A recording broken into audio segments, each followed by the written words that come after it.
Oson uslubda g'ilminni tayyorlaymiz. 500 ml sutni qozonchaga solamiz.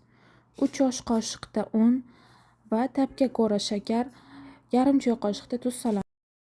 Qaynab quyilguncha tinmasdan aralashtiramiz. Ba'zi taomlar borki, bular faqat ovqat emas, bolalikning xotirasi, bujalarimizning mehri va o'zbekona lutfdir. Asosan Samarqand, Jizzax va Sirdaryo viloyatlarida mashhur. G'ilmindi tillarang xamir va mayin sutli quyqa uyg'unligidir. Har bir luqmasida quyosh harorati va ona tuproq ta'mi bor. An'analarga qaytish naqadar mazali.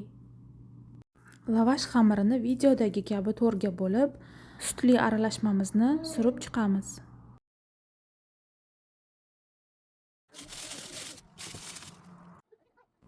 Saryog'da orqa va oldini qizartirib qovurib olamiz.